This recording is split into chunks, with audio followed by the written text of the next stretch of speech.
दोस्तों, आज की कहानी के माध्यम से हम यह जानेंगे कि सही के साथ हमेशा गलत क्यों होता है। तो वीडियो को ध्यान से और अंत तक जरूर देखें। एक बार उस समय की मगध सम्राट अजातशत्रु गौतम बुद्ध के पास आए और बोले, बुद्ध, आपसे मिलने से पहले मैं एक निर्दय और खूंखार सम्राट के रूप में प्रसिद्ध था। लोग मेरा नाम सुनते ही कांपने लगते थे। मैं किसी की जान लेने से पहले एक पल के लिए भी नहीं सोचता था और छोटी छोटी गलतियों के लिए भी अपराधियों को मृत्युदंड की सजा सुना देता था। लोग मुझे मृत्यु का दूसरा रूप मानते थे और पड़ोसी राज्य हमेशा इसी खौफ में रहते थे कि पता नहीं मैं कब उन पर हमला करके उन्हें बर्बाद कर दूं, जैसा मैंने वैशाली गणराज्य के साथ किया था।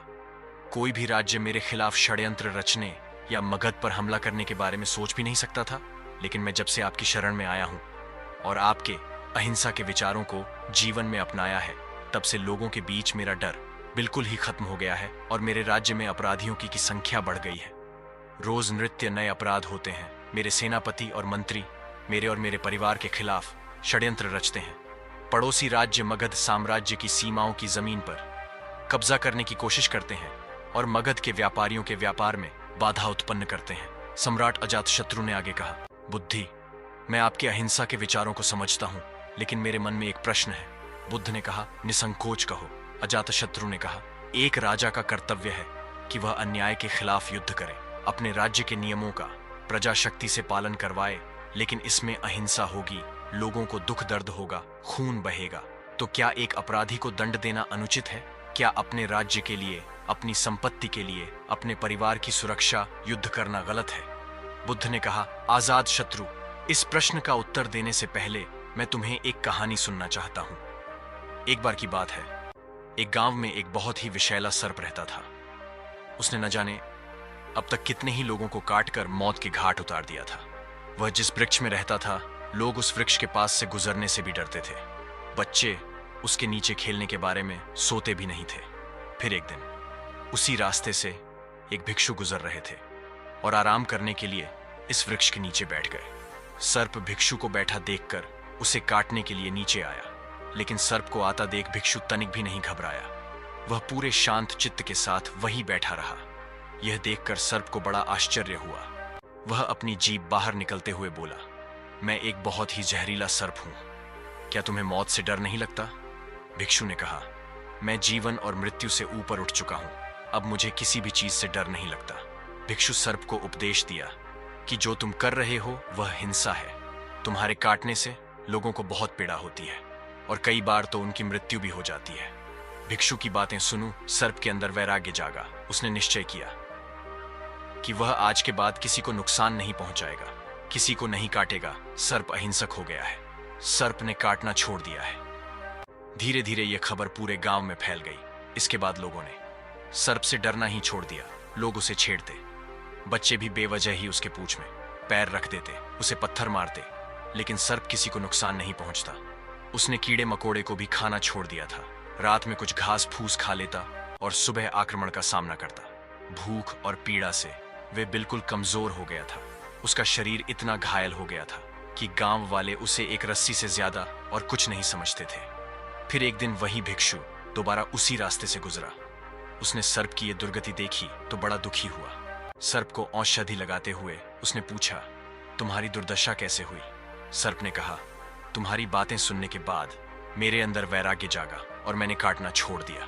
यह सुनकर भिक्षु हंसा और बोला, मैंने तुम्हें काटने से मना किया था, लेकिन तुम अपने सर्प स्वभाव से कैसे विमुख हो गए? तुमने फुसकारना क्यों छोड़ दिया?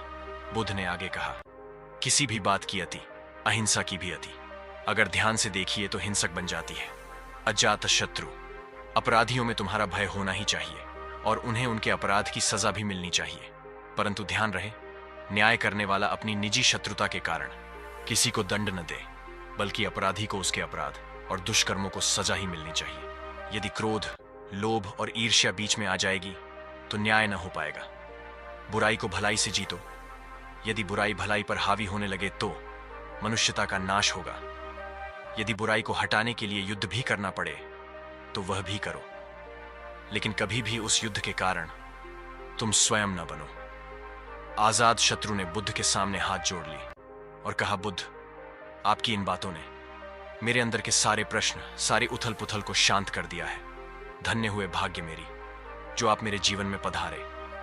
इसके बाद अजातशत्रु बुद्ध से आज्ञा लेकर राजमहल वापस चले जाते हैं। दोस्तों, अब बात करते हैं कि आखिर अच्छे लोगों के साथ ही बुरा क्यों होता है। तो इसका उत्तर सर्प और भिक्षु की कहानी में ही छुपा है, जिन्हें लगता है कि वह अच्छे इंसान है क्योंकि वह सबकी बात मानते हैं, लोगों को खुश रखने की कोशिश करते हैं, हमेशा खुद ही कंप्रोमाइज कर लेते हैं, सबकी मदद करते हैं, किसी को भला बुरा नहीं कहते हैं, किसी पर गुस्सा नहीं करते।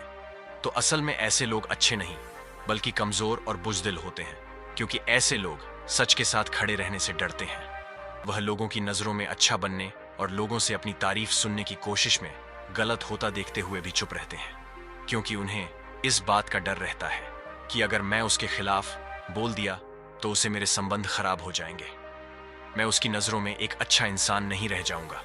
ऐसे लोग अच्छा बनने की कोशिश में लोगों की हाँ में हाँ मिलते रहते हैं, उनकी चापलूसी करते रहते हैं। ये कभी भी अपने अधिकारों के लिए डटकर लड़ नहीं पाते और हमेशा ही खुद की तरफ से कंप्रोमाइज कर लेते हैं, और फिर लोगों से कहते फिरते हैं कि मुझे संतुष्टि है, मेरे अंदर धैर्य है, इसीलिए मैं पीछे हट गया। लेकिन असल में ऐसा कुछ नहीं होता। ये बस अपनी बुज़दिली को ढकने और लोगों से सहानुभूति पाने के लिए ये गाना गाते फिरते हैं। ऐसे लोगों को लगता है कि उनकी ऐसी आदतों से लोग उन्हें पसंद करते हैं, इन्हें अच्छा इंसान समझते हैं, इनकी इज्जत करते हैं। लेकिन असल में ऐसा कुछ नहीं होता। लोग भले ही इनके मुंह पर कुछ न बोले, लेकिन समझते सब हैं ये इंसान बुज़दिल और कमजोर है, ये अपने विचारों का पक्का नहीं है। और जब भी परिवार और समाज में किसी साहसिक और बड़े कामों को करने का समय आता है तो ऐसे लोगों को हमेशा पीछे ही रखा जाता है, इन्हें कोई नहीं पूछता। ये बस अपने आप में ही अच्छे बने फिरते हैं। तो फिर एक अच्छा इंसान है कौन? एक अच्छा इंसान वह है जो विनम्र तो है लेकिन गलत के आगे नहीं झुकता, कंप्रोमाइज भी करता है लेकिन अपने अधिकारों के लिए डटकर खड़ा भी रहता है, जिसके अंदर सच को सच और झूठ को झूठ बोलने की हिम्मत है। वह बस किसी को खुश करने और उसकी नजरों में अच्छा बनने के लिए उसके चापलूसी नहीं करता।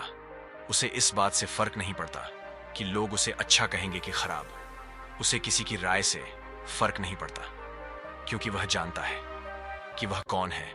उसे किसी से अच्छा इंसान होने का सर्टिफिकेट नहीं चाहिए, वह बस जो सही है और जरूरी है वह करता है।